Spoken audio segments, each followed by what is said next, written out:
for the market, which is complicated, no? Especially in the PC area. Sure. Future Ready, when we launch it, we make clear it has three elements. One is about redesigning our portfolio to make it more growth-oriented and taking really advantage of all the trends that we saw in the industry. And what you showed today is a consequence of the work that shows kind of the opportunities that we have in terms of innovation. Second was that we were anticipating the slowdown that we saw in the market, and therefore we accelerated some of our cost reduction plans, both to protect the bottom line, but especially to be able to continue to invest in innovation and growth. And again, as you see, is what we have been doing. And the third component of the plan was really centered on people and making sure that we continue to invest in developing our teams and growing our teams. And I think in all the areas we have been making very good progress. I think you're right, the environment clearly has been a difficult year during 2023. Demand slowed down, but based on what we see today, demand has been stabilizing, and in 2024 we expect to see growth back in the PC category. Thank you. All right, let's stick one mic over here, please. Stick in this area of the room, and then if we get a mic to, again, I can't see faces. Gentleman just there.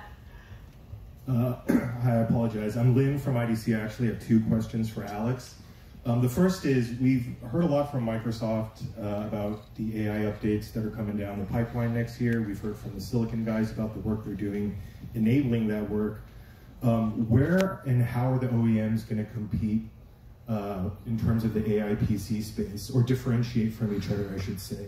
And then my second question is, I'm just going to shoot my shot here, that super secret notebook that Alex was holding in the end that you're not ready to talk about for another few months, can you at least share who the CPU vendor is in that box? Thank you very much. Okay.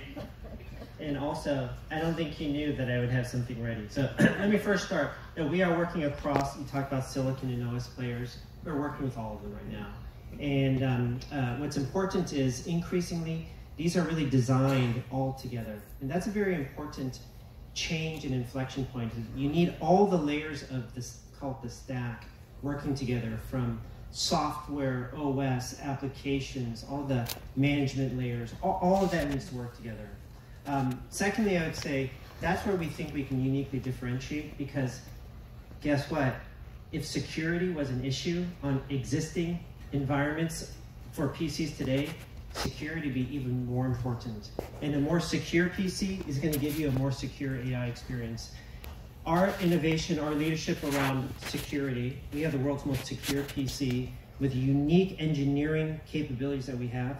That will be the core architecture that we're going to make that AI PC even more secure. We know that's going to be important in the future, because AI is about data. So securing that PC better than anyone else for the customer will be a differentiator. And that is a real prototype. I will tell you, we have one across multiple vendors. Nice try there. Nice try. Yeah, let's go. Hey, it's Bob O'Donnell with Technalysis Research. Nice to and Alex, and unfortunately Lynn stole part of my thunder, thanks Lynn. But just to follow up on the AI PC, because HP forever has been actually very good, like you said, about working with all the silicon vendors.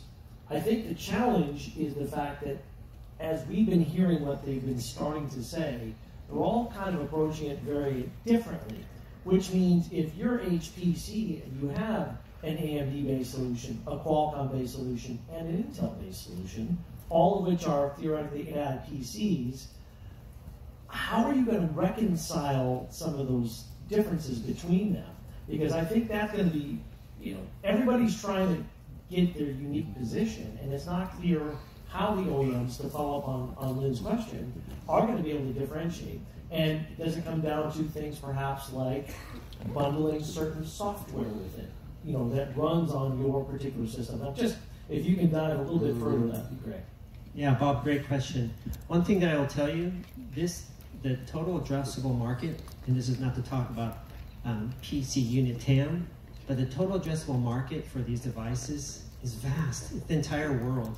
And when I say that, it means that there are very unique customer segments with different needs.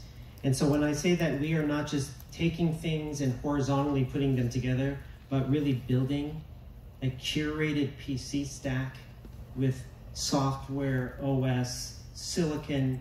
We do a lot around security, additional audio and video capabilities. By the way, one differentiator I would add is we have very unique audio and video, which everyone needs on their PC that we're integrating in.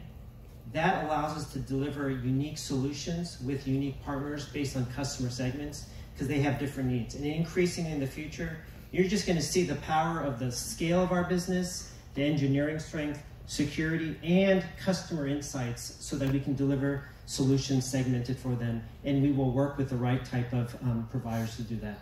I think Alex talked before about the big change that has happened in the PC industry. For many years, this was an industry developed horizontally. There were PC vendors, silicon vendors, software vendors. This started to change a couple of years ago, where really the key is to design vertically and to co-engineer vertically to make sure that we deliver the solution that the end user for that vertical is expecting. We started this approach a few years ago already, and this is really going to accelerate the need to really design our products in this way. Okay, thank you, gentlemen. I'm going to go over there, but before I do, I had a question this morning from someone, Tuan. The tanks business, you've just refreshed the whole portfolio. Why are you doing this, and why is that so important and significant? Yeah, I mean, I think you always want to have leading technology. I mean, I think across all of our segments, we went, and maybe it's because we had a lot of time to work during the pandemic, we went a whole refresh in home, a whole refresh in office, a whole refresh in large format. So I think you always want to bring the technologies, best technology to the market that meet your customer needs. And I think we just had this year, it's been a phenomenal year for us. I mean, a lot of work across the teams, but it's been really a phenomenal year for us. Thank you. Well, let's just go to the far right there, please. Thanks. Jack Gold, Jack Gold Associates. So this is a follow-up question, probably for Alex, similar to what you answered for Carolina, which is the AI question in PCs. We're hearing from a lot of enterprises especially, but it's probably even more true for consumers, that they're not seeing a ton of differentiation with newer machines. They're delaying upgrades, they're keeping stuff longer.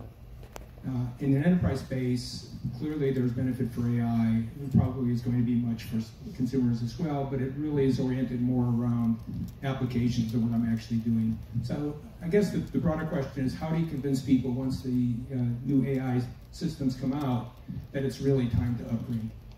Yeah, it's a great question. What I would say that is really remarkable about all these new language models that we're going to be able to incorporate in, the experiences are really unique. Like what you can do, we will call them use cases just so that we are more organized in how we do them. But the use cases that are enabled are the ones that will make you want to have that. I mean, I'll just give you a couple of examples. Outside enterprise gaming, the ability of future games for you to not only play a basketball game, but actually have the names and the faces of your own friends who are in your contacts as a part of that game. In fact, it can even take texts and communication so that exclamations that the team members make is somewhat reflective of who they are. It takes something that was a more consistent game for everybody and from an experience. It's far more personalized, it's far more immersive. Gaming becomes entertainment. When you have an experience like that, and if it's only enabled because of the power of that PC that keeps your information secure, runs new generative AI models, actually has the speed, because when you're gaming, you can't afford the delay, man, you're going to want that. So that's just one example of the type of use cases these enable, which is why it's so exciting. I have to say, like I mentioned, like I came here from across the street. We have so much more coming that it's not going to be speeds and feeds on a data sheet. It's going to be things in the kitchen, in the living room.